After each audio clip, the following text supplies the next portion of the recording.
Session extraordinaire de l'Assemblée nationale. Pourquoi? Tentative de réponse. Sur ce plateau, nous sommes en compagnie de Maître Fabien Kenyé. Bonsoir Maître. Bonsoir Serge Alain. Bonsoir chers téléspectateurs. Bonsoir mes companélistes. C'est un plaisir extraordinairement renouvelé de me retrouver sur ce plateau à l'occasion de cette actualité aussi explosive. Explosive. Vous avez sorti le mot. Bonsoir Maître Georges Tegem. Bonsoir Serge Alain, bonsoir mes companélistes, bonsoir aux téléspectateurs toujours aussi nombreux. C'est un plaisir de vous échanger ce soir et essayer de comprendre cet acte d'une grande portée. Un acte d'une grande portée, explosif, un acte d'une grande portée. Bonsoir Dr Isaac Essam. Bonsoir à tous et merci de l'invitation. Vous ne qualifiez pas cette sortie? Oh, cette sortie était attendue. Voilà. Ça entrait dans une voie de ligne, une logique, vu le contexte, effectivement. Voilà pourquoi le qualificatif n'est pas si important. Disons que le gouvernement est resté en droit de ligne. Une logique, il y a eu un grand dialogue national qui avait pour finalité de recueillir les préoccupations de tous les Camerounais et de proposer des solutions qui pouvaient être analysées et on pouvait voir dans quel contexte les implémenter. Or, ici, on s'est rendu par exemple compte que tout n'allait pas bien. Il y a de nombreux Camerounais qui appellent depuis longtemps à l'implémentation des recommandations qui avaient été faites lors de ce grand dialogue. Or, jusqu'ici, il y a eu des recommandations, mais ces recommandations-là n'ont pas pris la forme. Il fallait déjà leur donner cette forme. Donc moi, quand j'entends ces sessions extraordinaires, je comprends tout de suite qu'on voudrait effectivement mettre en forme certaines de ces recommandations-là, parce que je doute fort qu'on puisse régler tout ce problème-là au cours de ces sessions, mais il y a des recommandations qui devront être considérées, notamment celles qui auraient trait au cours électoral, parce qu'on est dans le contexte de la veille des élections. Oui. Et effectivement, et vous voyez, ce ne sont pas tous les candidats qui sont heureux. C'est pas tout le monde qui est d'accord avec les règles du jeu. Vous savez, la politique, même si beaucoup ne comprennent pas ce qu'il en est, c'est un jeu. Et dans ce jeu-là, il y a des règles du jeu. Ce sont ces règles du jeu qu'on appelle code électoral ici. Et il est bien souvent important qu'il y ait un consensus autour de ces règles du jeu. Maintenant, il y a les enjeux, le contrôle des appareils d'État, le contrôle des ressources, par exemple, du pays, la prestance, tout ce qui accompagne cela. On a eu la question de la décentralisation qui relève cette fois-ci du bien-être des uns et des autres, et surtout la question essentielle, parce que c'est l'une des conditions, par exemple, posée par le SIF. Si la paix ne revenait pas effectivement dans les régions du nord-ouest et du sud-ouest, peut-être que le SIF ne participerait pas aux élections. Mais en dehors de cette formulation, la requête du SIF dit que l'État lui-même est déjà préoccupé par ce problème-là, parce que c'est un véritable caillou dans la chaussure du Cameroun. Et je l'ai encore rappelé hier dans un forum que au Cameroun actuellement, il y a deux priorités. La première priorité, c'est le retour à la paix. Et quand on parle de retour à la paix, on regarde tout sur le nord-ouest et le sud-ouest. On regarde aussi l'extrême nord qu'il faut continuer à pacifier, et même l'est du Cameroun. Deuxième préoccupation essentielle, c'est le bien-être des Camerounais. Or, ce bien-être des Camerounais ne peut intervenir que dans le cadre du développement. Okay. Maître Georges Tegem, ça vous a surpris cette convocation? Vous attendiez à ça? En tout cas, à partir du moment où c'est prévu par la loi, on peut s'attendre à tout. Oui. C'est prévu par la Constitution. Si, donc, faisant usage de ses pouvoirs constitutionnels, Monsieur le Président de l'Assemblée nationale convoque la session extraordinaire, ça ne nous surprend pas. À la demande du Président de la République. Bien sûr, c'est ce que dit le texte. La Constitution dit à la demande du Président de la République, mais celui qui signe le texte de la convocation, c'est Monsieur le Président de l'Assemblée nationale, le très honorable Cavalier Dibri. S'il l'a fait, nous ne sommes pas surpris, mais nous n'allons pas spéculer outre mesure. Nous savons cependant qu'un grand dialogue a eu lieu il y a quelques jours et que les mesures ont été proposées, il faut les implémenter. Et comme l'a dit mon voisin, je pense que la priorité du Cameroun aujourd'hui, c'est le retour à la paix. il faut que le Cameroun soit pacifié, il faut que nous vivions dans un environnement plus serein, même si il faut avoir beaucoup d'espoir à ce que ça se calme dans le nozo. C'est peut-être une opportunité, peut-être non, mais il faut souhaiter qu'à l'issue de cette session extraordinaire, que le nord-ouest et le sud-ouest se calment, que l'on voit également une évolution positive à l'extrême nord et à l'est de notre pays. Vous savez, ce n'est jamais facile de vivre dans un environnement où il y a des tensions. Le Cameroun en ce moment vit des tensions. Il est convenable pour le gouvernement de la République de régler ces problèmes. Si Monsieur le Président de la République a pensé que c'est par cette convocation de la session extraordinaire de l'Assemblée nationale qui peut faire des propositions concrètes qui vont dans le sens de l'amélioration des conditions de vie des Camerounais. Écoutez, c'est bienvenu. Nous sommes en train d'observer. Le RDPC soutient la politique gouvernementale. Le RDPC est majoritaire. Donc au RDPC, nous sommes tout à fait en accord avec notre camarade, le très honorable Kavaye Djibril. Et Monsieur le Président de la République lui a donné les instructions. Maintenant, sur le reste, nous attendons avec attention, nous observons et nous souhaitons que l'une des mesures phares du grand dialogue national soit tout de suite implémentée. Laquelle, je ne sais pas, Monsieur le Président de la République a des sources d'informations qui sont beaucoup plus crédibles que nous pour savoir ce qu'il y aura lieu de faire à cette occasion pour que la paix revienne dans les régions en crise de notre pays. Voilà, Maître Fabien Kenyé, session extraordinaire pour une durée maximum de 15 jours sur un ordre du jour bien déterminé. Pour vous, vous pensez à quoi?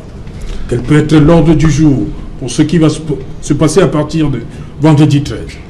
Serge Alain, voyez-vous, à moins que je ne sois le citoyen camerounais le moins informé, nous en sommes encore aux supputations. Vous avez bien fait de donner lecture de l'article, je crois, 16 de la loi fondamentale qui dit que le président de la République, que le président de l'Assemblée nationale convoque une session extraordinaire avec un ordre du jour préétabli à la demande du président de la République. Sauf que dans le cas d'espèce, nous avons la convocation, c'est dans le cadre légal, mais nous n'avons pas l'ordre du jour qui est préétabli et préétabli. Et mes co-panélistes en sont effectivement aux supputations. Parce que lorsqu'on parle du grand dialogue national, il me semble qu'autant que je me souvienne, j'étais encore assis sur cette même chaise lorsque le président de la République, le président en exercice, convoquait le grand dialogue national. Il me semble que c'est précisément le 16 septembre 2019. Le 10 septembre. Le 10 septembre, autant pour moi. Vous n'êtes pas sans ignorer les suggestions qui avaient été faites par celles des personnes qui avaient pris part à ce grand dialogue. Donc, ce qui avait été retenu par le maître du jeu portait sur un régime spécial en ce qui concerne le Nord-Ouest, la réforme du code électoral, par la voie, même l'une des voies les plus autorisées du parti État RDPC. Je voudrais parler de Sultan Bombonjoa, qui avait insisté sur le mode d'élection des représentants du peuple camerounais. Voyez-vous, nous, excusez-moi, moi je suis avocat, cependant je ne peux pas cacher ma casquette de militant du MLC. Nous avions posé comme condition, et depuis, je crois, de 2012, la question de la refonte de la loi électorale pour qu'il y ait des élections consensuelles pour la paix au Cameroun. Nous n'avons jamais été entendus. Et les élections sont prévues pour le 9 février. Les listes ont été publiées, tout est bouclé. Et c'est à ce moment que le créateur de mon excellent confrère Tétéguel croit pouvoir convoquer ces choses. Vous me demandez ce que je pense pouvoir mettre là-dedans. Il me semble, sans entrer dans le secret de Dieu, que c'est peut-être que le président de la République nous a enfin entendu. Mais toujours est-il que cela procède de l'embuscade. Je voudrais l'expliquer par le fait. Vous constatez la tergiversation qu'il y a eu, ou les erreurs qui ont émaillé le communiqué qui a été fait par le président de l'Assemblée nationale sur les dates et autres. Nous avons eu un premier communiqué duquel les organisations étaient convoquées pour le 13 novembre, un communiqué rectificatif. Cela n'est pas bon pour une institution comme l'Assemblée nationale. Et c'est pour ça que nous avons tout réclamé pour ces pays des institutions fortes. Les hommes passeront, mais les institutions resteront. Pour l'instant, je m'en tiens à ça. Je crois que le président de la République en exercice, j'insiste là-dessus, voudrait tout simplement, encore que j'en doute, Puis aussi, je remonte dans le temps, les résolutions de la tripartite de 1993 n'ont jamais été appliquées. Nous n'attendons presque rien de nouveau. Mais toujours est-il de rappeler que le président a eu son excellence, le brillantissime professeur Maurice Kamto, l'a rappelé que peu importe d'où viendra la solution pour la paix au Cameroun, il est preneur de quelque manière que ce soit. Et ces militants y adhèrent. Au rang de quel moment? Voilà, et depuis la fin du grand dialogue national le 4 octobre dernier, il y a eu un ensemble de recommandations. Il y a surtout la commission 6, désarmement, démobilisation et réintégration des ex-combattants. Et une des recommandations, c'était accorder un statut spécial aux régions nord-ouest et sud-ouest, conformément à l'article 62, alinéa 2 de la Constitution. Depuis, les débats achoppent autour de ce fameux statut spécial. C'est une occasion, enfin, de parler de ce statut spécial. C'est peut-être une occasion. C'est vrai que on n'a pas encore déroulé l'ordre du jour de la session extraordinaire, mais il faut quand même s'appuyer sur le contexte. Oui. Pourquoi est-ce qu'il y a une session extraordinaire? Parce qu'on peut bien régler les problèmes ordinaires lors de la session ordinaire. Oui. Alors, s'il y a une session extraordinaire, c'est pour régler des problèmes importants. Et qu'est-ce qui est important pour le Cameroun aujourd'hui, si ce n'est par exemple le retour à la paix? Qu'est-ce qui est important pour le Cameroun aujourd'hui, si ce n'est par exemple le consensus des divers acteurs politiques autour de la règle électorale? Qu'est-ce qui est important aujourd'hui, si ce n'est notamment le bien-être des Camerounais par le développement? Tous les autres éléments peuvent se greffer, à mon avis, autour de ces trois éléments-là. Maintenant, le président de la République qui a demandé qu'il y ait cette session reste le maître du jeu, donc il pourra déterminer. C'est vrai aussi que le président de la République, contrairement à ce que beaucoup pensent, ne se représente pas lui-même. Autrement dit, lorsqu'un président de la République pose un acte, c'est pour le compte de ceux qui l'ont élu, c'est-à-dire pour le bien-être de ces populations-là. Donc parfois, il faut aussi arrêter de penser que le président de la République pose des actes pour lui-même. Non, il pose des actes pour ces populations.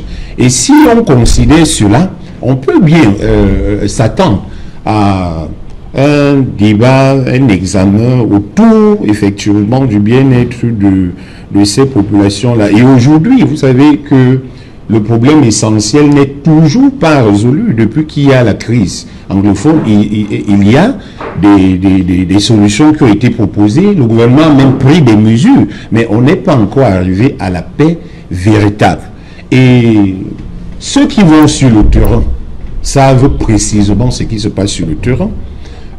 Ceux qui lisent les journaux, qui suivent les médias ont certaines informations. La sécurité a également ces informations. Toujours est-il qu'au jour d'aujourd'hui, on ne peut pas déclarer que le nord-ouest et le sud-ouest se portent bien. Si le nord-ouest et le sud-ouest se portent bien, le Cameroun se porterait bien. Or, ce n'est pas encore le cas. Je pense que c'est l'occasion qui est donné comme ça de régler définitivement ce problème dans le nord et le sud-ouest. Et puisqu'on avait déjà proposé dans le cadre de ce grand dialogue national, il y avait une recommandation, un accord entre les membres du gouvernement et les autres acteurs sur la mise sur pied d'un statut, la reconnaissance d'un statut particulier pour les régions du nord-ouest et du sud-ouest. Pourquoi pas finalement arriver à cela? Surtout que tous les acteurs politiques, qu'ils soient du gouvernement ou de l'opposition, réclament tous la paix, le retour à la paix. Mais il faut matérialiser ce retour à la paix là. Je pense que c'est une bonne occasion. Voilà, M. Teguem, justement, c'est ça l'ordre du jour? Écoutez, spécial. Je ne veux pas m'aventurer à donner un ordre du jour parce que le règlement intérieur de l'Assemblée nationale est très clair sur les conditions les conditions dans lesquelles l'ordre du jour est arrêté. On transmet le texte, le président transmet à la commission des présidents, qui transmet à une commission spécialisée, la conférence des présidents. Vous voyez donc, président, vous voyez que je pense que ce serait un peu prématuré d'en parler. Et ce serait davantage prématuré pour ma part d'en parler. Mais Dr Sam dit que le contexte s'y prête. Le Cameroun, il y a des petits problèmes. Oui, mais... C'est pourquoi il y a une session extraordinaire. Oui, je dis bien, Serge Il y a Alain. un ensemble d'éléments qui devraient normalement conduire... C'est une session extraordinaire, tout peut arriver. Mais, je dis, il est encore prématuré d'en parler, parce que, précisément, vous parlez d'une révision de la Constitution. Et lorsque je lis les dispositions finales de la Constitution, la révision, il faut le Congrès. Or, jusqu'à présent, je n'ai rien vu qui convoque le Sénat.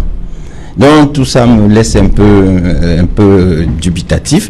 Je préfère, en tant que juriste, ne pas trop m'aventurer. Je préfère rester dans la prudence et attendre ce qui sera dit par soit le président de la République qui transmettra le projet de loi à l'Assemblée nationale, parce que c'est ce qui est prévu, soit le Parlement, mais comme c'est lui qui a convoqué, je pense qu'il fera transmettre le projet à monsieur le président de l'Assemblée nationale, et nous attendrons tous de voir.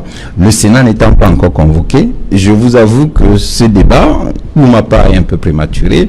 Il faut faire très très attention, il faut continuer à être prudent, faire observer avec beaucoup de circonspection ce qui va se passer, et dès que l'ordre du jour sera fixé, nous tous nous serons fixés. En tout cas, on a au moins 48 heures, ça ne va tuer personne. Ce que nous souhaitons, c'est que le problème, et ça le grand dialogue national, c'était la finalité, c'est que le problème, ou les problèmes du nord-ouest, sud-ouest et le problème de l'extrême nord soient réglés. C'est le souhait de tout le monde, c'est que le Cameroun reprenne son élan d'avant, son élan de solidarité, d'amour, son élan de paix. C'était un havre de paix. Nous sommes une grande nation, nous sommes un grand pays et nous devons croire en nos institutions. Je vais justement partager le point de vue de mon confrère et formateur que j'ai en face de moi. Il dit que oui, il faut que les institutions soient fortes, mais c'est nous qui donnons aux institutions leur force. Nous ne pouvons pas contester le Conseil constitutionnel alors qu'on a mis 20 ans à le mettre en place et prétendre qu'on veut les institutions fortes. Si nous voulons les institutions fortes, dès qu'elles rendent les décisions, nous devons les respecter. Et nous devons, dans le cadre d'une politique de formation, pour que les citoyens soient formés, pour que les partis politiques exercent effectivement leur rôle, dire aux citoyens, c'est le Conseil constitutionnel, même si je ne suis pas content, c'est une décision, on doit la respecter. Je voudrais ici appeler à mon secours peut-être le cas de M. Al Gore aux États-Unis en 2000, qui avait soi-disant gagné des élections, mais quand il a pris la parole, il a dit, écoutez, moi je ne peux pas vouloir être président des États-Unis, et la Cour suprême des États-Unis dit que George Walker Bush a gagné, moi ça veut dire que je ne suis pas un homme d'État.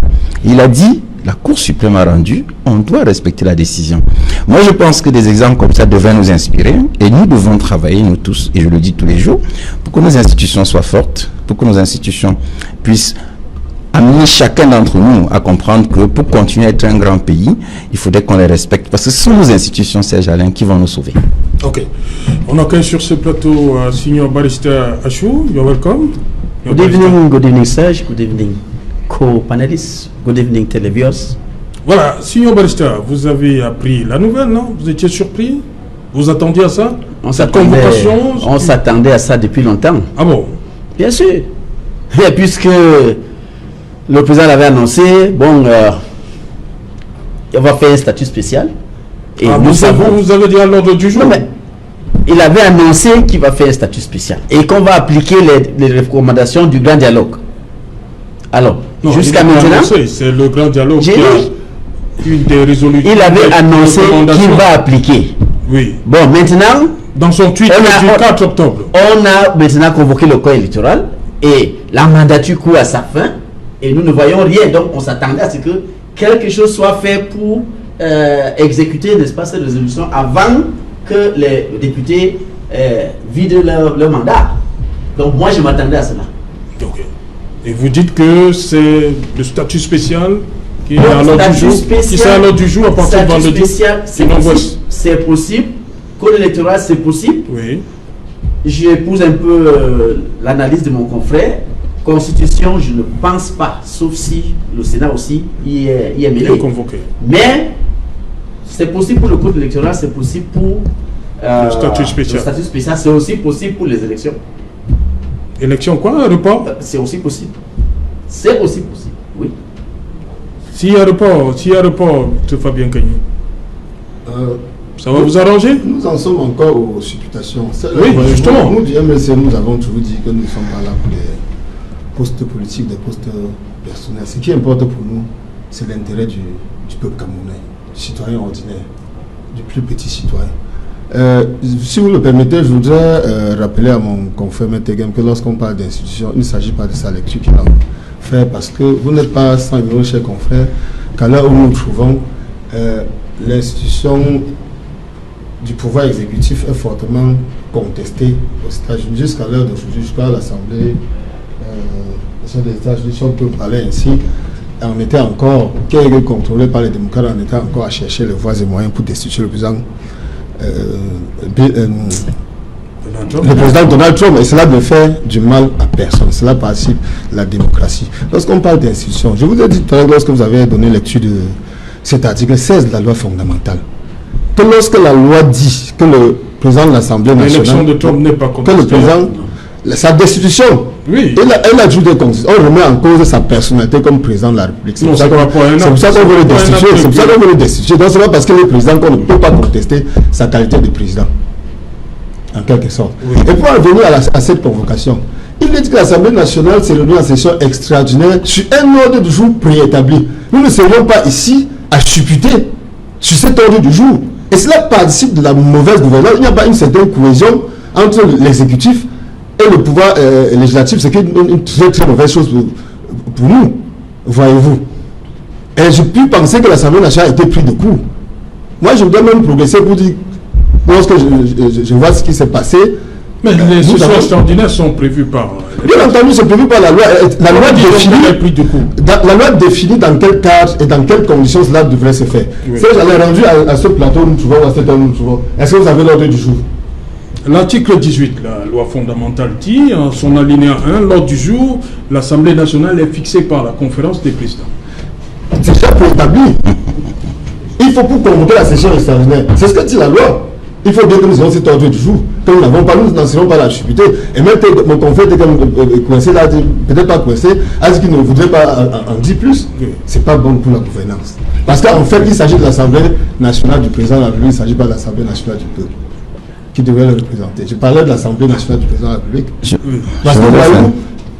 voudrais mettre mon confrère au défi de me dire quel texte de loi a été déjà pris dans ce pays sur initiative de l'Assemblée nationale ou de quelques autres partis politiques en dehors de l'exécutif. Cela n'est pas bon pour la démocratie.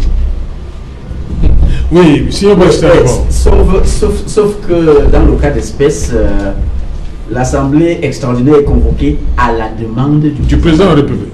Donc, ce n'est pas le cas, c'est pas le genre de cas où le conseil du président va fixer l'ordre du jour. Voilà. C'est à la demande du président. Voilà. Le président sait déjà pourquoi il demande qu'on convoque cette session. C'est ce que dit la loi. Voilà, donc je pense que mon confrère a raison. Il fallait que le président de l'Assemblée dise que, à la demande du président de la République, l'Assemblée sera convoquée pour qu'on statue sur telle chose.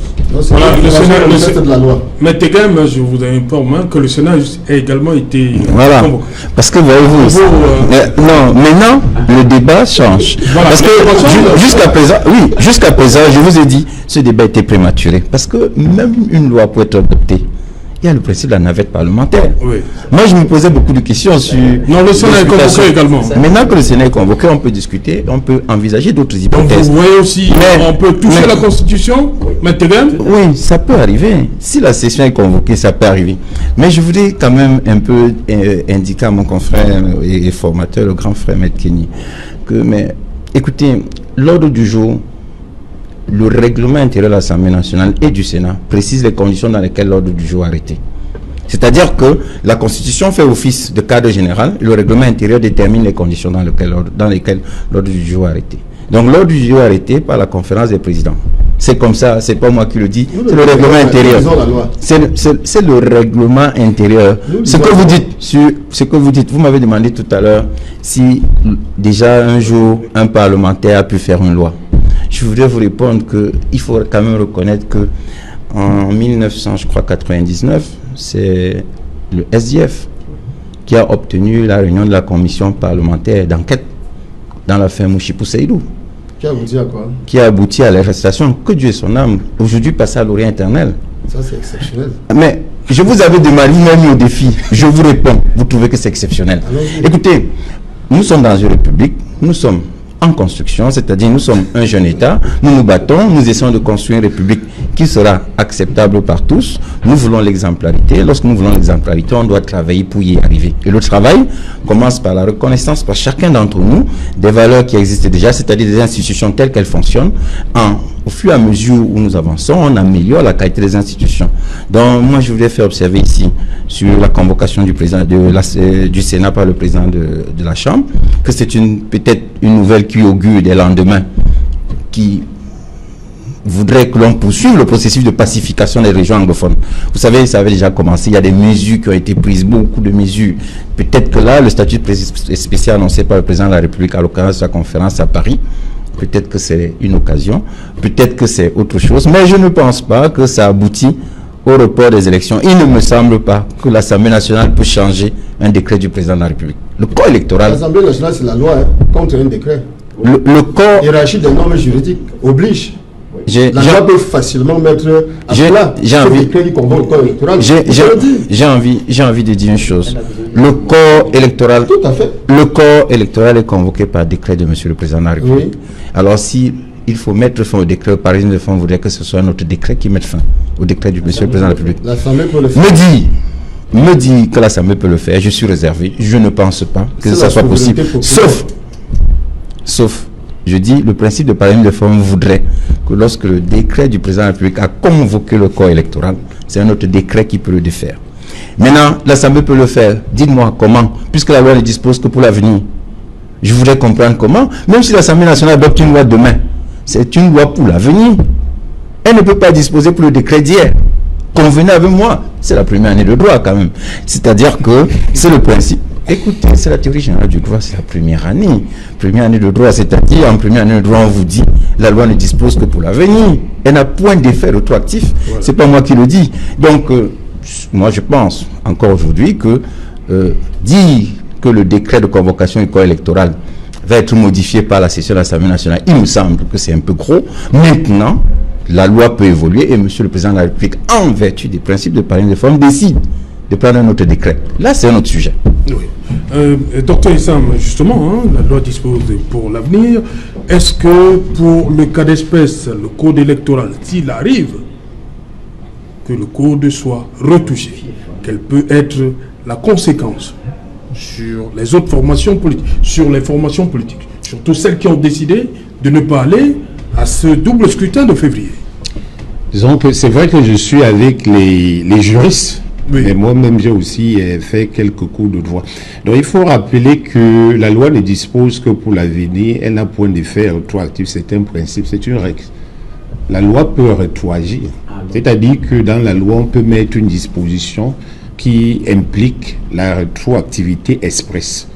Il y a les lois de procédure qui rétroagissent, il y a les lois de fond, même en matière pénale, vous prenez des articles 4 ou 5, ou si vous voulez 4 suivants, vous allez trouver des cas de rétroactivité. Sinon, disons que ce sont ceux qui, je le dis souvent, remportent les luttes politiques qui élaborent les règles. Et on élabore les règles d'abord en fonction des objectifs qu'on s'est fixés avec le peuple qui nous a élus. Ensuite, on élabore les règles aussi qui nous donnent la possibilité de pouvoir diriger aussi longtemps que cela est possible. Il y a souvent un faux procès, par exemple, qui est fait sur les partis politiques. Actuellement, au Cameroun, je l'ai souvent dit, le parti le plus efficace, c'est le RDPC. Ensuite, vous avez un deuxième parti efficace qui est le MSC. Vous avez le PCN qui est là. Vous avez le SIF qui suit sur le terrain. Ça se voit pourquoi. C'est par rapport aux actes qui sont posés. Le parti politique, c'est quoi? Groupement d'individus qui partagent la même idéologie avec pour finalité la conquête pour l'exercice et la conservation du pouvoir. Donc, plus vous mettez l'eau au pouvoir, vous êtes efficace. Ça n'a rien à voir avec les démarches utilisées pour arriver là-bas, au moins sur la capacité à se pérenniser, là, ce qu'on appelle l'efficacité. Il y a aussi l'efficacité au niveau de l'opposition, à partir du moment où un parti politique est capable d'influencer l'action du parti dominant, par exemple, l'amener à réviser. Parce qu'en fait, le jeu politique, c'est aussi cela. C'est-à-dire, vous avez ceux qui dirigent, parce qu'ils ont la majorité, mais ne dirigent pas en marge des considérations de la minorité qui est là. Donc, de temps en temps, on peut écouter cette minorité, puisqu'elle fait partie également de cette communauté. Donc, les acteurs jouent. Et donc, maintenant, si on arrive à l'hypothèse de la modification du code électoral, eh bien, ce qui va se passer, c'est que s'il n'y a pas de disposition insérée sur la rétroactivité, la loi ne disposant que pour l'avenir, on va continuer à suivre le processus. Donc, ce sont les faits à venir qui seront soumis à cette nouvelle loi-là. Et ici, au Cameroun, justement, si on considère la convocation du corps électoral qui a été faite, et le MSC, par exemple, qui a décidé de renoncer à cette élection-là, le MSC sera en difficulté. Pourquoi? Parce qu'on aura révisé la constitution, la loi, le code électoral, tel que, par exemple, il a sollicité, aussi avec d'autres acteurs, mais ça sera pour l'avenir. Mais ça aura été fait. Ça aura été fait. Par contre, si on révise le code électoral et on insère la disposition sur la rétroactivité, il va falloir reprendre. C'est-à-dire qu'on va passer à une situation où la loi nouvelle avec ses nouvelles dispositions va influencer le processus en cours.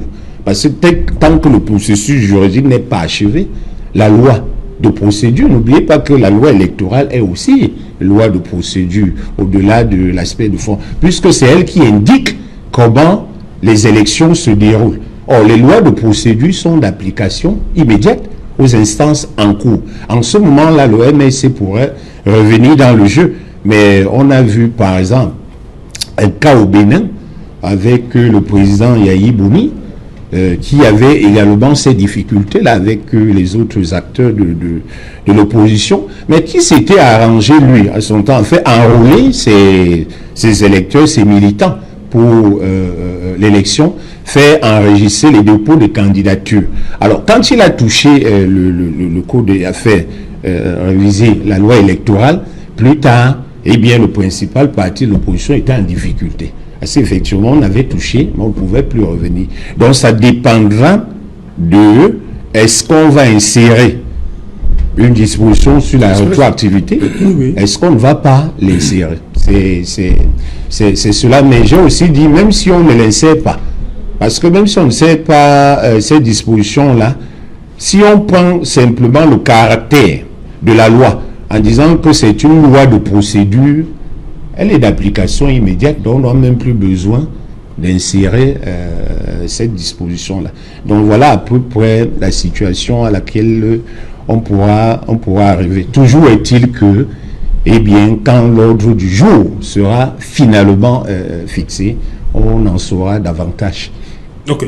Signor Barista, si on avance tel que c'est développé par Dr Isaac Essam, on parle depuis un certain temps d'apaisement. Est-ce que exclure, continuer sans le MRC, on aura arrangé la situation? Moi, je vais prendre le contre-pied parce que oui. La loi, la constitution, le traité peuvent avoir des dispositions de rétroactivité. Je commence par le traité OHADA. Oui. Du Port-Louis, article 10. Les actes uniformes sont d'application immédiate. Elles sont obligatoires et d'application immédiate dans les pays états, nonobstant toute disposition contraire et intercontraire, antérieure ou postérieure. Vous voyez, là, ça agit derrière et devant. Voilà un exemple type d'un traité qui ordonne que cette loi et ce traité rétroagissent. Donc, le code électoral, si on veut retoucher, la loi est supérieure au décret. Si les députés décident, parce que je vous rappelle, le président a convoqué le corps électoral en vertu des dispositions du code électoral. Et on nous dit qu'il ne peut plus proroger parce qu'il est limité par les dispositions de la loi. Donc, si les députés veulent donner au président la possibilité de proroger encore, ils n'ont qu'à changer ces dispositions. Et ça va permettre au président de changer. Il y a encore le problème, n'est-ce pas, du statut spécial ou du fédéralisme. Si, comme c'est le cas, nous constatons qu'on a convoqué et le Sénat et l'Assemblée, on s'attend à ce qu'il y ait changement, retouche de la Constitution. Alors, si vous retouchez la Constitution et que la forme de l'État, par exemple, sera concernée, vous allez maintenir ces élections-là.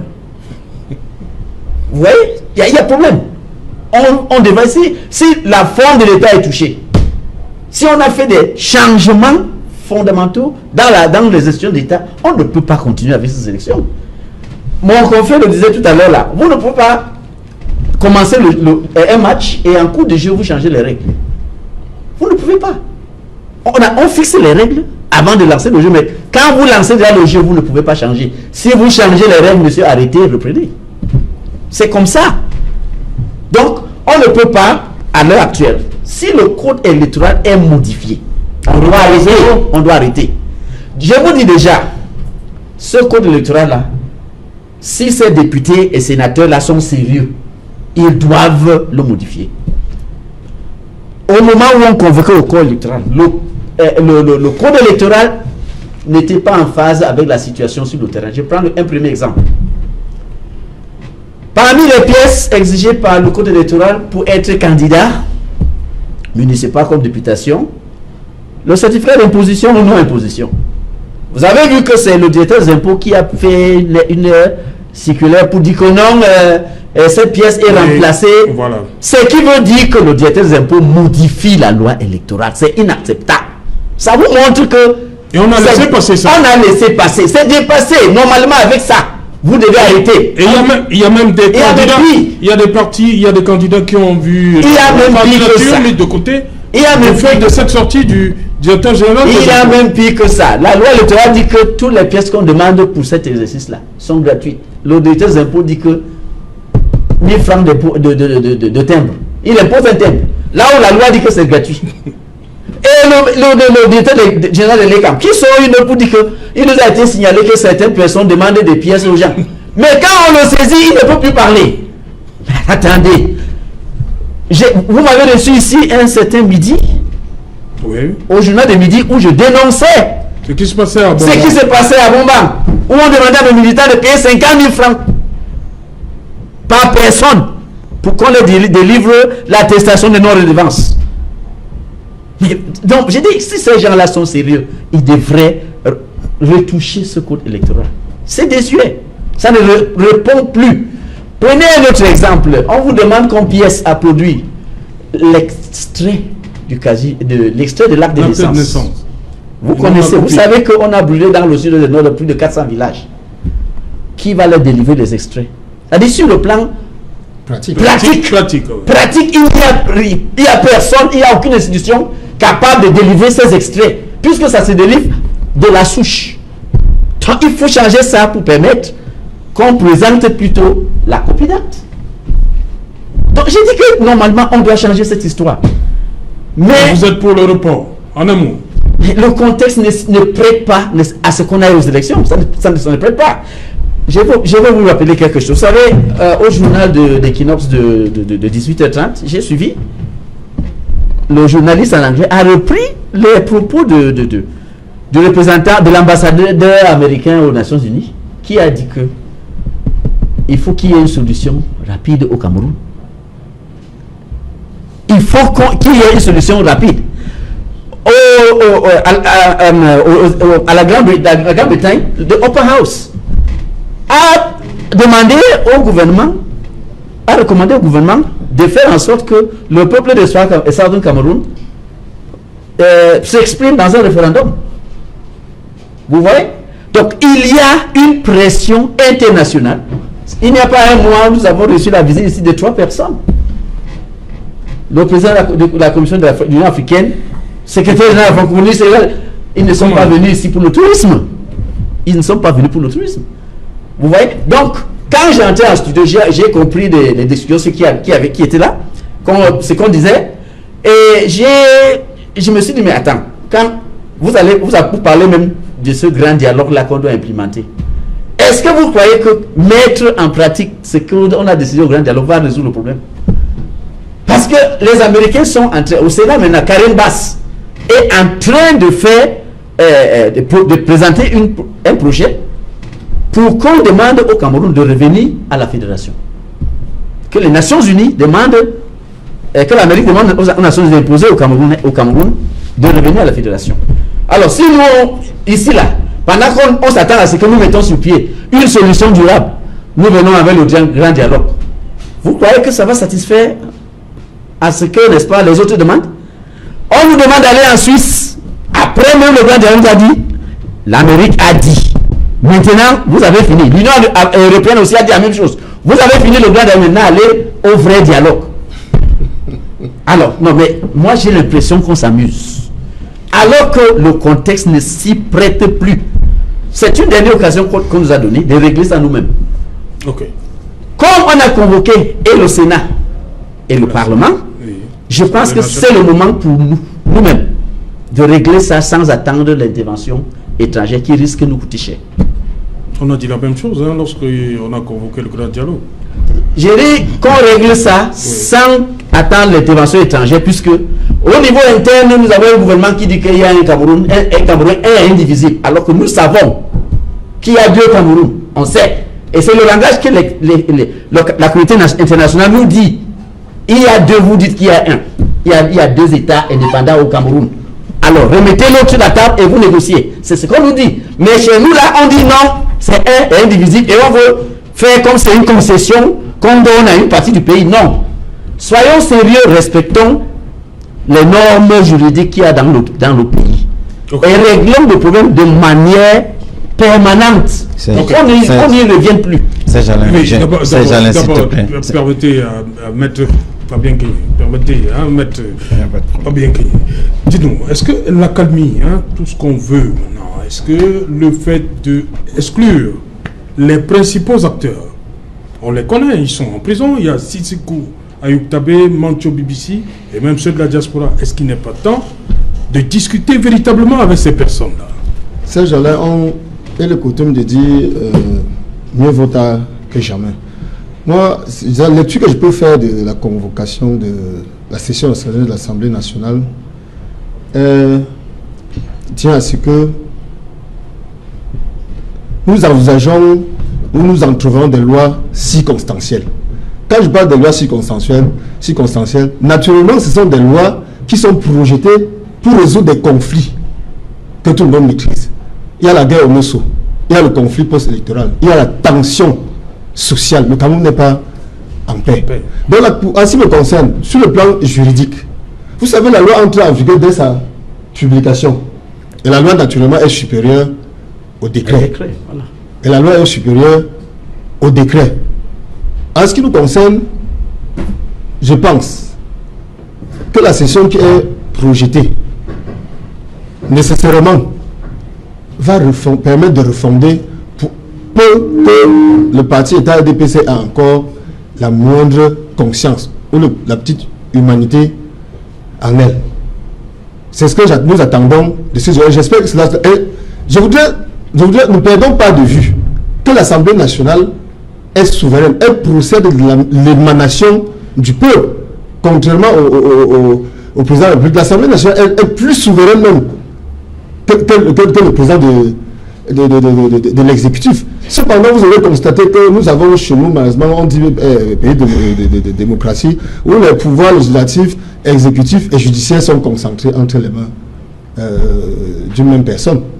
Et le président de la République, s'il a été amené à faire convoquer cette session extraordinaire, soyons sérieux, ce n'est pas de gaieté de cœur. C'est du fait des pressions, des tensions sociales, et surtout des pressions extérieures, parce que c'est un monsieur qui n'écoute jamais son peuple. Malheureusement, il est obligé de céder à la pression internationale des organismes dont mon confrère a cité les noms. Je veux juste une phrase, Serge-Alain, parce que je ne peux pas partager un plateau et accepter qu'on dise qu'il y a deux Cameroun. Le Cameroun est un et indivisible. Il y a un Cameroun. Ça, je n'accepterai pas qu'on dise qu'il y a deux Cameroun. Le Cameroun est un seul pays. Nous sommes un État. Nous avons des problèmes, comme dans toutes les familles, il y a des problèmes, oui, mais il n'y a pas de Cameroun. Ça, il faut que ce soit dit et clairement dit.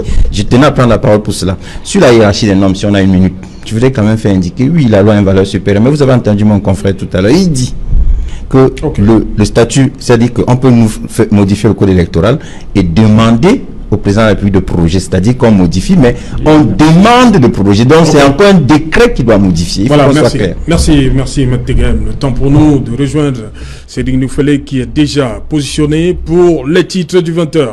Bonsoir Cédric, au menu ce soir. Bonsoir Serge Alain, bonsoir à vos invités. Ce soir, nous parlerons du Conseil de sécurité des Nations Unies qui a inscrit dans son agenda prioritaire la situation humanitaire, la situation des droits de l'homme au Cameroun, principalement dans les régions du nord-ouest et sud-ouest. Vous suivrez dans ce journal d'abord le rapport du secrétaire général des Nations Unies qui tense le gouvernement camerounais sur des cas graves de violation des droits de l'homme et la situation humanitaire qui ne cesse de se détériorer et le manque d'application des recommandations du Grand Dialogue National.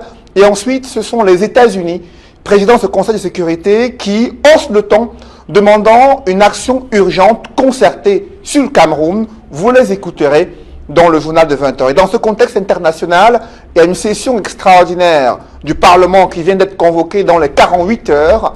La réaction des députés à cette session extraordinaire dont l'ordre du jour n'est pas encore connu jusqu'ici. Pour autant, il y a des attentes qui se formulent. Vous écouterez les parlementaires s'exprimer dans le journal de 20h. Nous évoquerons également cette série d'accidents mortels enregistrés sur les routes au Cameroun, notamment à Edéa, où 4 morts ont été enregistrés. Ce phénomène d'enlèvement des enfants qui se multiplie à l'ouest du pays avec un cas qui plonge une famille dans le désarroi. Nous en parlerons dans quelques instants. C'est Jala.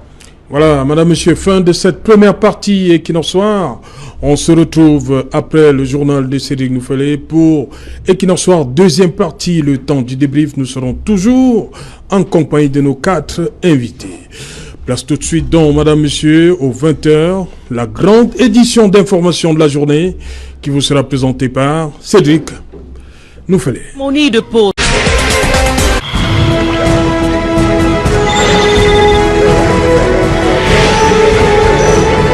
Retour sur le plateau Equinox Soir, c'est la deuxième partie consacrée au débrief du journal, toujours en compagnie de Maître Fabien Kenyé, Maître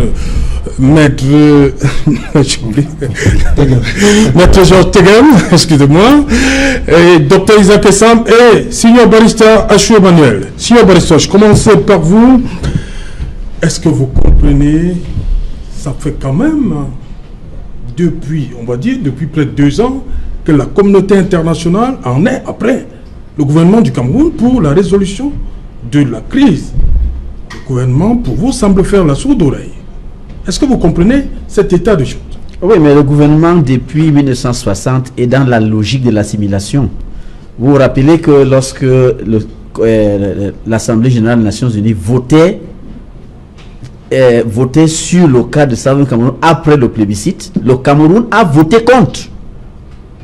Le Cameroun a voté contre. Et depuis ce temps-là, ils ont refusé de finaliser le processus de réunification par la signature de l'accord d'union qui est prescrit dans l'article 5, dans la ligne 5 de l'article de la résolution 1608. Alors, aujourd'hui, vous voyez les membres du RDP, c'est comme mon confrère là, qui dit qu'il y a un seul Cameroun, l'autre n'a jamais existé. Pourtant, Southern Cameroun était un État qui a goûté à l'indépendance avant la République du Cameroun. Alors lui, il est là, il est avocat, il connaît toutes ces choses, mais pour des raisons politiques, il ne connaît plus. Pour lui, non, ça n'existe pas. Oh non, on ne peut pas dire qu'il y a un seul Cameroun. Alors, d'où vient donc que vous ayez au Cameroun 2 systèmes judiciaires, 2 systèmes éducatifs, ce que vous appelez Nord-Ouest aujourd'hui là, c'était d'abord Ouest Cameroun. Alors, avant ça, c'était Southern Cameroun. Pour vous, ça n'a jamais existé. C'est juste un cadeau qu'on vous a donné ou c'est comment? Je ne comprends pas. Donc, la communauté internationale vient tout le temps rappeler au Cameroun qu'il faut rentrer à la base, régler nos problèmes de fond. Et maintenant que nous sommes confrontés à un problème militaire, il y a insurrection. Les gens ont pris des armes et la communauté internationale est obligée d'intervenir. On ne peut plus se camper, n'est-ce pas, sur des positions insoutenables au lieu de suivre la loi internationale. Deux frères devaient vivre ensemble. Pourquoi vous ne voulez pas finaliser l'accord d'union? Et c'est pour ça que la communauté nationale demande, asseyez-vous, vous régler ça. En des termes terre à terre. Régler ça veut dire finaliser l'accord d'union. Et moi je rappelle tout le temps, pourquoi le Cameroun ne célèbre pas son indépendance? Justement parce que nous avons deux dates d'indépendance. On va célébrer laquelle et laisser laquelle. Pourquoi ne célébrer pas la réunification? Il n'y en a jamais eu. Après le plébiscite, il n'y a jamais eu de réunification. On vous demande de signer l'accord d'union, personne ne veut. Le RDPC fait la sourde oreille. Ah monsieur, le Cameroun vous a dépassé. Pardon? Laissez ça à quelqu'un d'autre qui va arranger pour que la paix revienne. Vous venez maintenant avec votre histoire de statut spécial. Comment, entre deux égaux, un va donner un statut à l'autre? Comment? C'est pour ça qu'on vous dit, allez sur la table de négociation, négocier, signer l'accord d'union qui va définir le vivre ensemble. On va vivre ensemble comment? Vous avez vu le tollé que le projet sur le bilinguisme a provoqué. Parce que là-dedans, il y avait des dispositions qui étaient susceptibles, n'est-ce pas, de permettre à un magistrat qui préside de l'autre côté de siéger en français. Ok. Alors, voilà. Pour que les choses soient bien, nous devons nous asseoir et qu'on fasse ce qui n'a pas été fait en 1961. Donc, c'est-à-dire définir les conditions du vivre ensemble dans un vrai dialogue qui va opposer les deux parties. C'est-à-dire Southern Cameroun et la République Cameroun. Si mon confrère n'est pas suffisamment intellectuellement honnête pour reconnaître qu'on a eu deux États, la fédération est venue d'où? Haïti a signé, a décrété l'entrée en force d'une fédération. Ok, si on Batista, on va pas. Oui, restons sur le sujet. Non. La communauté, je vous en prie, le secrétaire général des Nations Unies s'est exprimé sur la situation. Ok? Il demande que les partis, pour le Cameroun, le gouvernement s'asseye avec les acteurs. Est-ce que c'est imaginable aujourd'hui? Mais est-ce que la paix, pour que la paix revienne, vous pensez un seul instant qu'on doit absolument le faire? Je suis absolument surpris par votre interrogation. Le gouvernement de la République est complètement sur le chemin du dialogue depuis le début de la crise. Vous avez dialogué avec les principaux acteurs? Depuis novembre 2016, le gouvernement de la République est sur le terrain du dialogue avec les syndicats d'enseignants, les avocats, avec tous les acteurs de la crise, le grand dialogue national. On a convoqué toutes les personnes qui étaient susceptibles d'être convoquées. Mais Serge Alain, lorsque nous l'avons fait, lorsque le gouvernement de la République l'a fait, si quelqu'un décide de ne pas venir, parce que c'est son droit et sa liberté de ne pas venir, mais dites-moi, qu'est-ce que le gouvernement peut y faire? Mais le gouvernement n'a jamais dit que le dialogue était un dialogue clos. Le dialogue est un processus. Le dialogue se poursuit. Le dialogue est toujours en cours. Le gouvernement de la République n'a jamais fermé la porte à quelqu'un qui est venu au Cameroun régler la crise ou qui est venu proposer ses bons offices pour régler la crise. Le gouvernement a toujours été ouvert.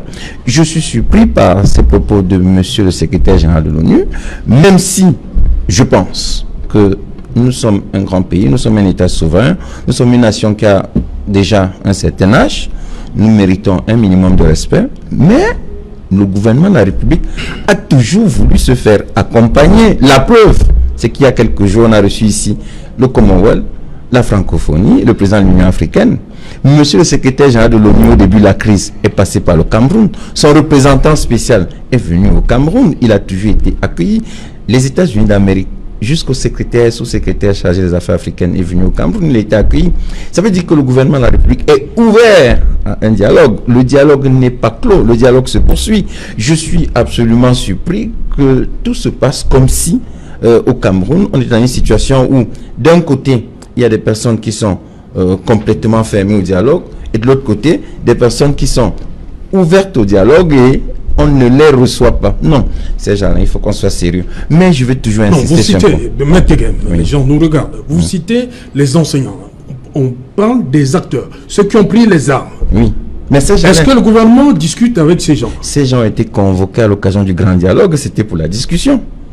Reconnaissez que les gens ont été convoqués.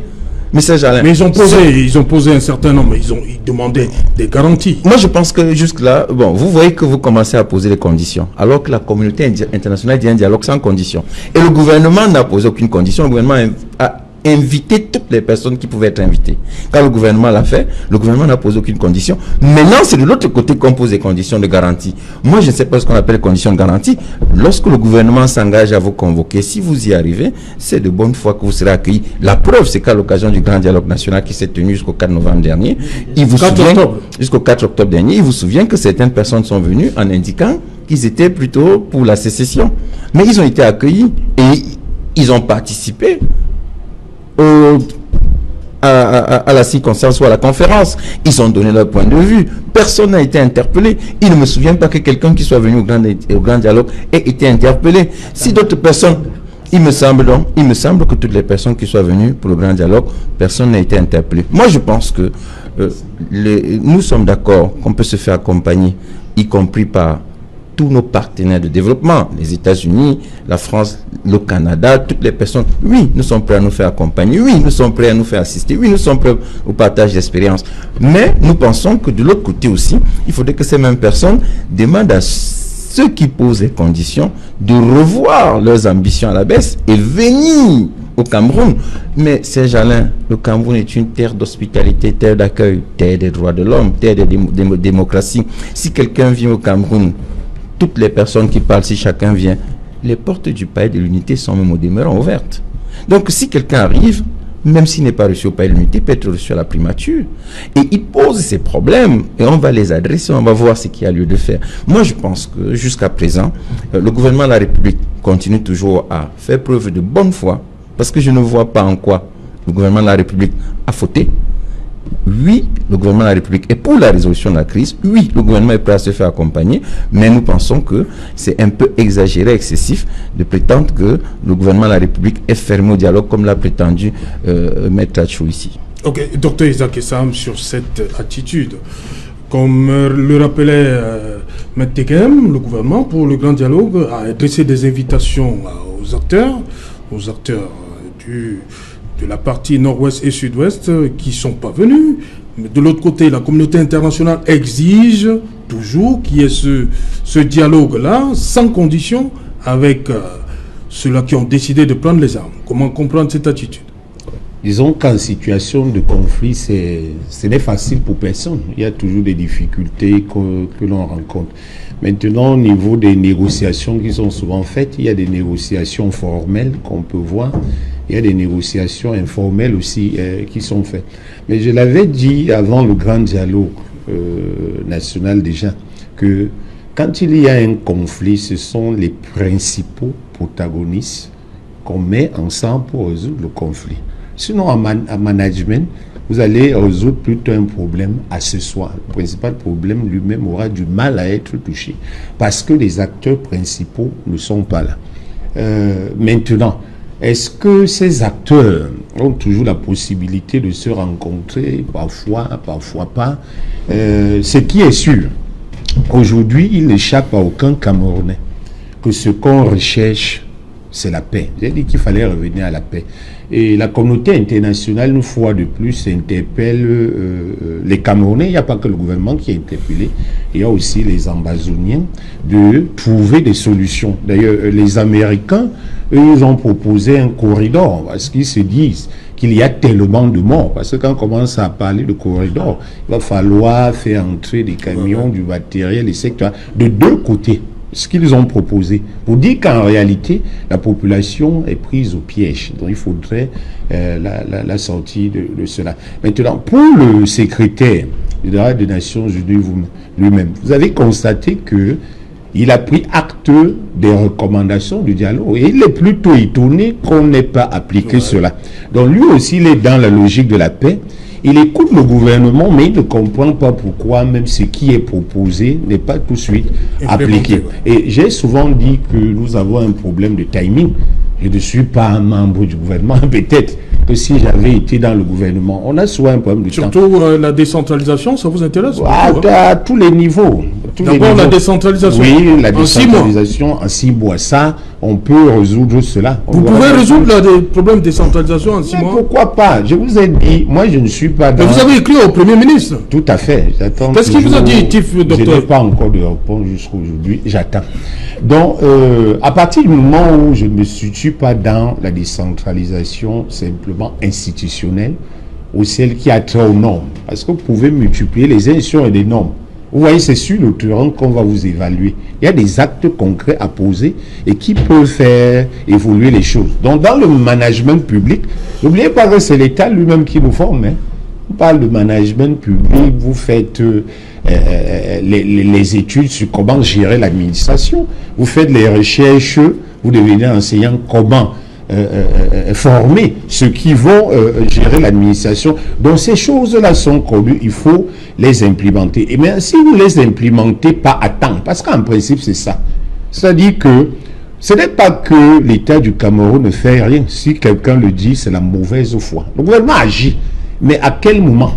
Vous voyez un peu, quand le secrétaire des Nations Unies vous dit que mais pourquoi depuis il n'y a pas implémenté? Ça peut dire lui tient compte de ces recommandations que d'autres négligent. Et tient compte, mais pourquoi on ne les implémente pas? Si tant est que ces recommandations étaient formulées justement pour résoudre les problèmes au Cameroun. Donc il faut apprendre, une fois qu'on a parlé de quelque chose qu'on a décidé, à la suite d'une planification, mettre cela en application. Si on ne le fait pas à temps, le problème c'est que dans le monde, nous ne sommes pas à l'abri des influences. Vous savez, il y a souvent des influences internes et les influences externes. Il y a ce qu'on appelle l'ordre public mondial. C'est-à-dire que vous pouvez être un État souverain, mais vous êtes quand même dans la communauté internationale. Donc à un moment donné, pour la paix, parce que votre situation peut influencer les autres. Voilà pourquoi les autres viennent en termes de contribution. Ils ne doivent pas imposer, mais ils doivent proposer. Et vous savez, le gouvernement qui est là reste souverain, mais je pense que pour le bien du Cameroun, pour le bien de tous, il est peut-être temps de passer aux actes beaucoup plus concrets. Et pas bien que Maître Guigné, 1 minute, le temps de permettre à Maître Tegem de répondre. Pourquoi? Le dialogue, le grand dialogue a pris fin, c'était le 4 octobre, ça fait plus de 2 mois déjà. Pourquoi on a de la peine à implémenter ce qui sort de là-bas? Mais, Saint-Jalin, il me semble qu'il y a quelques jours, on a pris un projet de loi sur le tribalisme. On a pris un projet de loi également sur le bilinguisme. Lorsque le secrétaire général des Nations Unies fait sa sortie... Oui, une session est convoquée pour l'instant, extraordinaire. Donc nous ne savons pas quel sera l'ordre du jour. Vous comprenez quand même que le rythme fait problème? Non. Dérange. Écoutez, je ne pense pas que le rythme fasse problème. Il me semble. Il y a toujours des morts. Il me On parle semble. de la recrudescence des violences dans le nord-ouest et le sud-ouest. Saint-Jalin, Oui. c'est quand dans une famille il y a une crise, il n'y a que les membres de la famille pour régler la crise. Tant que Mais nous les pensons- membres de la famille, on demande donc que la famille s'asseye et qu'elle Mais Saint-Jalin, une solution. quand vous demandez aux membres de la famille de venir, et Non, est-ce que c'est seulement des conditions. Non, est-ce que c'est seulement ceux qui sont à l'étranger? Sissi Kouayouk est à Yaoundé, Mancho BBC est à Yaoundé. Déjà même que pour Mancho BBC n'a pas pris les armes. Saint-Jalin, il y a une chose qui est très claire, Oui. il faut que ce soit su. Avant le grand dialogue, nous sommes passés sur ce plateau. Les gens nous ont dit que dès que le grand dialogue serait convoqué, la crise serait arrêtée. Saint-Jalin, lorsqu'il y a une crise... Les gens ont dit ça? Mais même vous ici, vous m'avez convoqué, vous m'avez dit ça plusieurs fois. Je ici. vous ai con- Je suis arrivé ici, Oui. vous avez indiqué plusieurs fois que, mais Tegem, qu'est-ce qui bloque le grand dialogue? Pourquoi pas le grand dialogue? Le président n'arrive pas à convoquer le grand dialogue, mais la crise est perdue. C'est une crise, je l'avoue toujours, elle est difficile à régler. Il faut simplement prendre le temps nécessaire à avoir finalement le bon filon et la décision juste. C'est celle que l'on recherche. Je rappelle qu'on a mis même en place le CNDDR.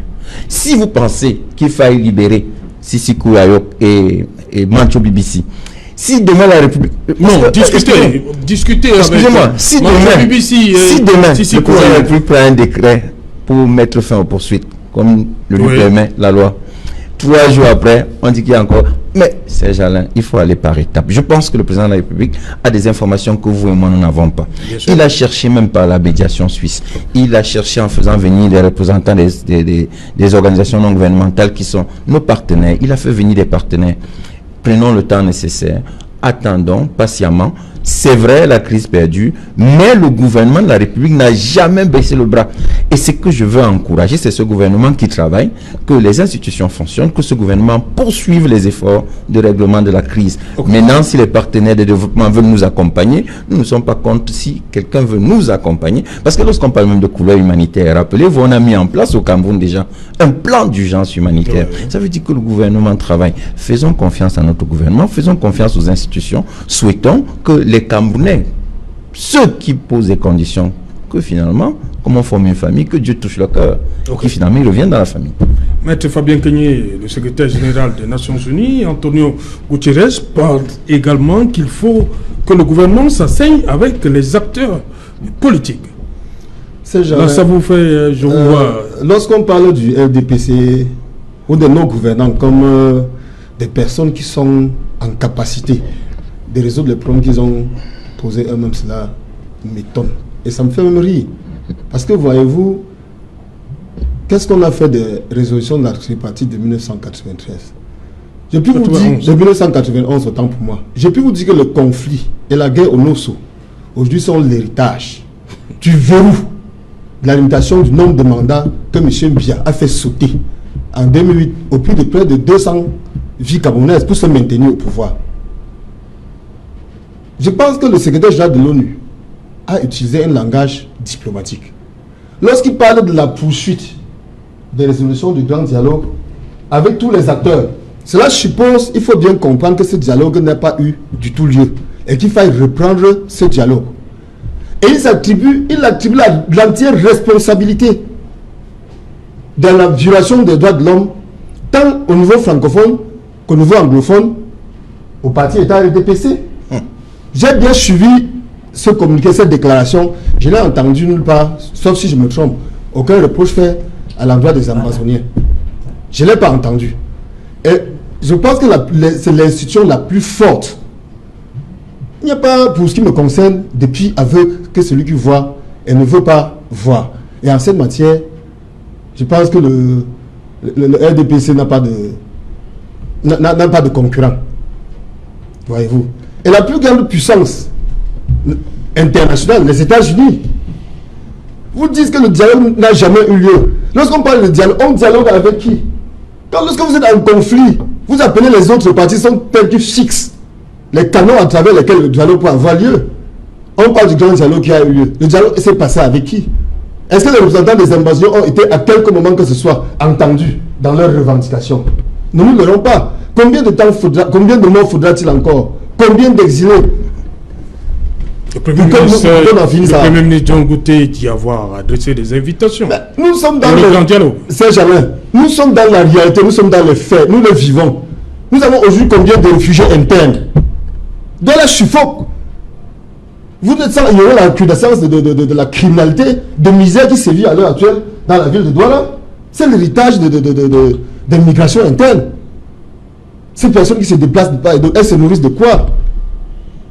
Et lorsqu'on parle de la violation des droits de l'homme, vous avez vu avec quelle violence son honneur, le professeur Maurice Kamto, a été humilié lors de son arrestation. Vous avez vu comment le vice-président Mamadou Mota a été fracassé. Vous avez vu comment on a tiré à balles réelles sur ma consoeur Mendoki.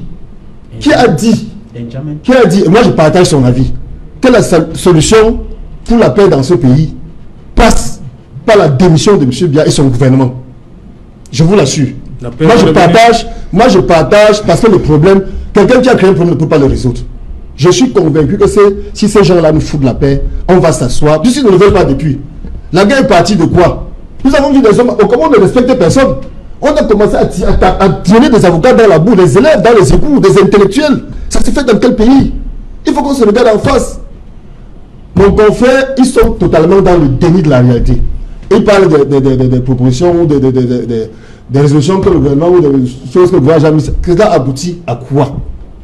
Le problème s'accentue. Il faudrait bien qu'on arrête. Ils disent que le dialogue, parce que si nous parvenons pas à raison. Ils disent que le dialogue c'est un processus. Quel dialogue? Ils sont dans le processus de. Quel effet a eu ce dialogue, les autres de ce dialogue? Je vous ai dit depuis 1991, les autres de la tripartite n'ont pas été implémentés, que Paul Gallume les a violés. Si depuis 1991 jusqu'à aujourd'hui, il n'a pas mis en place les résolutions de la tripartite, c'est pas les résolutions du grand dialogue qu'il a convoqué lui-même. Et dont il a fixé dont il a calibré les invités, qui va nous permettre de sortir de cette guerre, qui va nous permettre de retrouver la paix, sincèrement. Saint-Germain, je voudrais faire juste une observation de caractère général. Parce que voyez-vous, je suis très embêté quand je suis sur un plateau et puis on dit RDPC, MRC. On dit RDPC, MRC quand il s'agit de discuter sur ce qu'il y a lieu de faire, par exemple, pour. Mais lorsque le Cameroun est en danger, je souhaite que tous les partis politiques. L'union sacrée.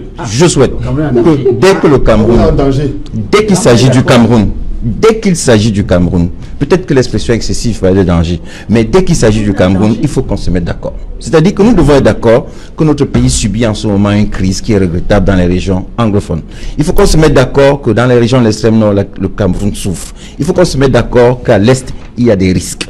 Et que dessus, il n'y ait ni RDPC, ni Paul Biya, ni tel.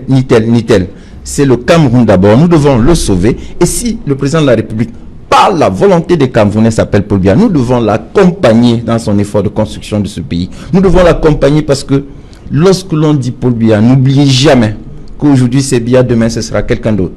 Et si quelqu'un d'autre arrive, il s'assied, nous méprisons l'institution président de la République. Nous commettons une faute politique. Donc, chers confrères et membres du MRC, je voulais vous respecter et vous dire, s'il vous plaît, lorsqu'il s'agit du Cameroun, mettons-nous d'accord. Parce que le Cameroun, c'est le Cameroun est notre héritage commun. Le Cameroun est notre héritage commun. Le Cameroun nous précède, le Cameroun nous accompagne, nous le vivons, nous le laisserons et il nous survivra. Donc, dès qu'il s'agit du Cameroun, laissez État RDPC, laissez.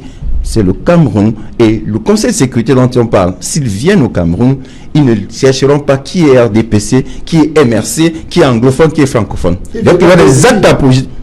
C'est pourquoi je dis, nous devons nous faire. Quand vous dites à cause de qui, vous posez un faux problème. Je vous explique encore une fois. Le Cameroun forme une famille qui souffre dans les régions anglophones d'une crise, comme toute famille peut souffrir d'une crise.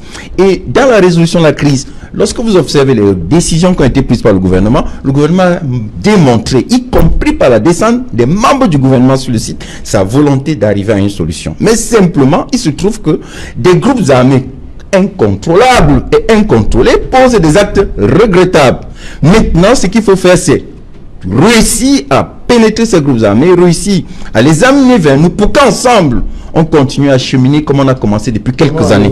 Donc, moi je souhaite que lorsqu'il s'agit du Cameroun, que l'on se mette d'accord, parce que ce que j'ai appris, c'est que dès qu'il s'agit du pays, tous les acteurs du pays se mettent d'accord. Parler de la France ici, ça je le dis. Parler de la France, je vous dis, les Français sont d'accord quand il s'agit. Vous vous attaquez à la France, ils se mettent d'accord, ils vous combattent d'abord.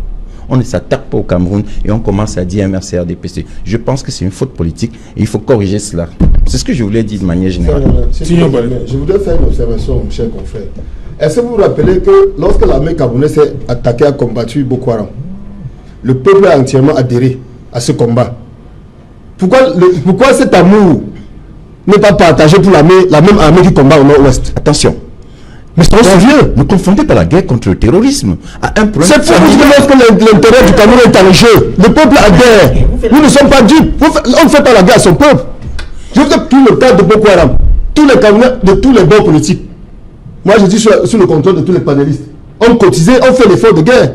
Pourquoi tel n'est pas le cas pour le Nord-Ouest? Lorsqu'on a échoué, il faut l'avouer. Personne ne veut la destruction de ce pays. Et par ailleurs, n'est-ce pas, lorsqu'une famille est en guerre, ou lorsqu'une famille a des difficultés, et que le chef de famille ne prend pas sur lui de résoudre ses problèmes, naturellement les voisins vont venir l'aider. Et si c'est un couple, naturellement le voisin viendra dire, en aparté dit comment la femme est belle pour détruire la famille. Il faut l'éviter pendant qu'il a encore temps. Et la responsabilité incombe au parti État RDPC. Moi je le martèle. Le MNC depuis sa création a pris à cœur et s'est inscrit dans son programme politique.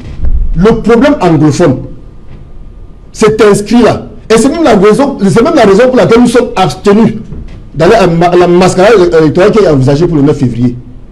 Parce que nous avons à cœur les souffrances de nos compatriotes du Nord-Ouest, qui n'ont pas demandé, qui n'ont pas hésité, du Nord-Ouest, du Sud-Ouest, qui n'ont pas hésité à nous retrouver pour que nous formions une communauté, chacun avec sa spécificité.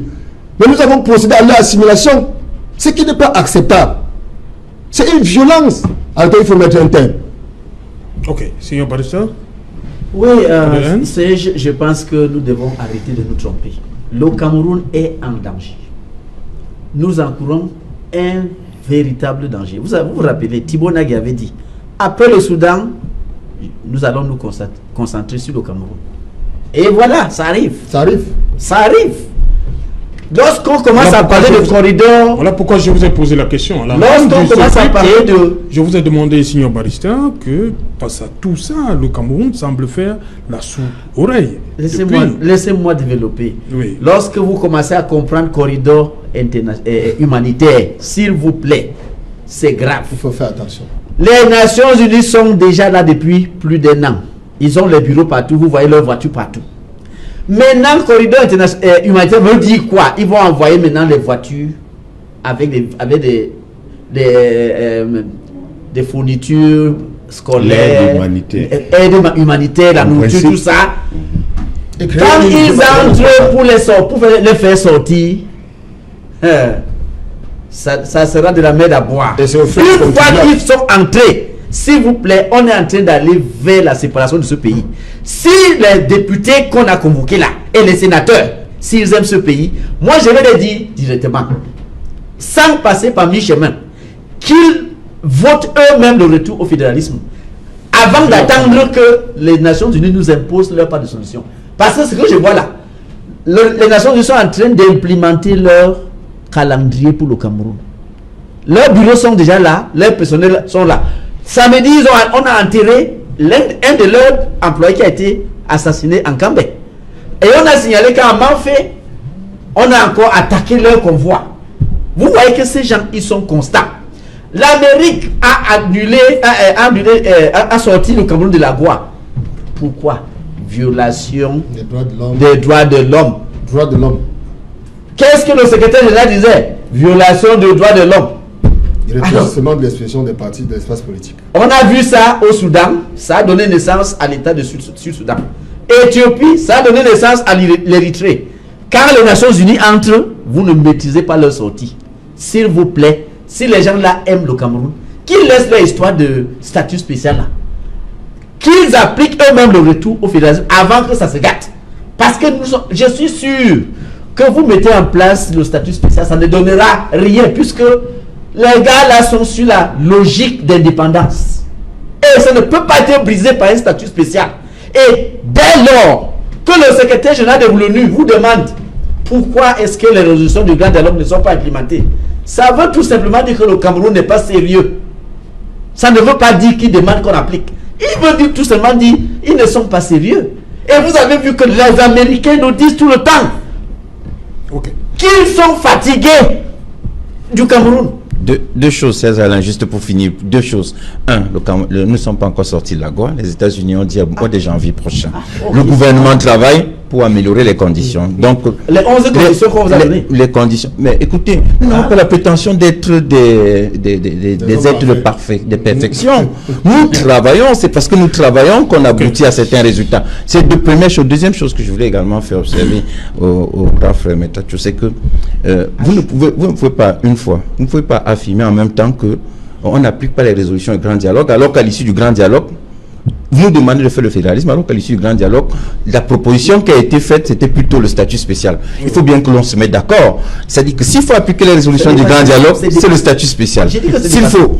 Mais écoutez, c'est pour ça que je vous invite à aller au excusez-moi, je ne sais pas si vous êtes mandaté pour le dire ou si vous êtes un élu, mais moi je pense que jusqu'à présent, ceux qui ont encore la confiance du peuple savent très bien de quoi il est question. Ok, merci cher monsieur d'être venu. Nous sommes arrivés au terme de cette édition Equinox soir. On se donne donc rendez-vous, madame, monsieur, demain, lorsqu'il sera 19h. Toute la grosse équipe conduite par Séverin Tchouban sera encore là pour vous servir un autre numéro Equinox soir. Bonsoir, Foncha Street.